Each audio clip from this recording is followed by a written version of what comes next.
കാഹളമുയരുന്നു വാനമേഘങ്ങളിൽ പിറവിതൻ സന്ദേശം സ്വർഗീയ ദൂതരാൽ. പിറവി 21-ാം ദിവസം പുൽക്കൂട്ടിൽ പിറന്ന ആ പൈതലിനെ നമുക്ക് നോക്കാം. അവൻ ഈ ലോകത്തോടുള്ള സ്നേഹത്തിൻ്റെ ആധിക്യം മൂലം അമ്മയെ നിഷ്കളങ്കതയോടെ നോക്കിക്കിടക്കുകയാണ്. ഈ പാരിൻ്റെ ലോകത്തിൻ്റെ മുഴുവൻ ദാഹവും ശമിപ്പിക്കാനുള്ള സ്നേഹത്തിൻ്റെ ഒരു വലിയ ജ്വാലയായിട്ട് അവൻ ആ പുൽത്തൊട്ടിലിൽ ദരിദ്രരൂപനായി ശയിക്കുന്നു. നമ്മൾ കണ്ടിട്ടുണ്ടാവും ആലയിൽ കത്തി നിൽക്കുന്ന മൺചിരാതുകൾ. ആ മൺചിരാത് പോലെ ഉണ്ണിയുടെ മന്ദഹാസം അവൻ്റെ മുഖത്ത് നിറഞ്ഞു നിൽക്കുകയാണ്.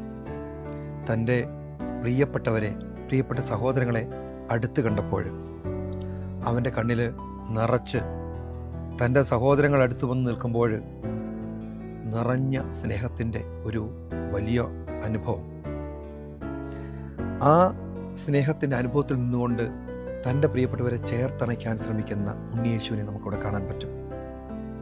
ആ ഉണ്ണിയേശുവിൻ്റെ സ്നേഹത്തിലേക്ക് നമ്മുടെ മുഴുവൻ ജന്മങ്ങൾക്കും രക്ഷകനായി തീരുവാനായിട്ട് അവൻ ഒരു നിസ്സാരനായി പുൽത്തൊട്ടിൽ വന്ന് പിറന്നിരിക്കുന്നു.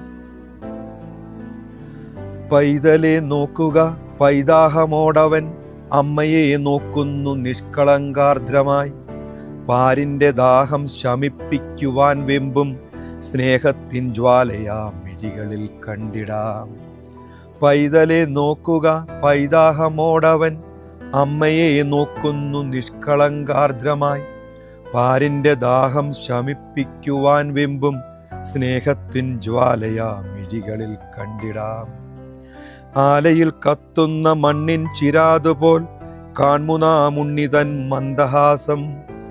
തൻ പ്രിയ സോദരെ ചാരത്ത് കണ്ടപ്പോൾ ഉണ്ണിതൻ കൺകളിൽ സ്വപ്നഹർഷം. ആലയിൽ കത്തുന്ന മണ്ണിൻ ചിരാതുപോൽ കാൺമുനാമുണ്ണിതൻ മന്ദഹാസം. തൻ പ്രിയ സോദരെ ചാരത്ത് കണ്ടപ്പോൾ ഉണ്ണിതൻ കൺകളിൽ സ്വപ്നഹർഷം. ചേർത്തണയ്ക്കാൻ വെമ്പി കുഞ്ഞിളം കൈകളാൽ സാഗൂതം നോക്കി അവൻ ചിരിപ്പു. എൻ ജന്മം നിങ്ങൾ തൻ രക്ഷയ്ക്കായി നൽകുവാൻ വന്നു പിറന്നല്ലോ പുൽത്തൊട്ടിലിൽ. ചേർത്തണയ്ക്കാൻ വെമ്പി കുഞ്ഞിളം കൈകളാൽ സാഗൂതം നോക്കി അവൻ ചിരിപ്പു.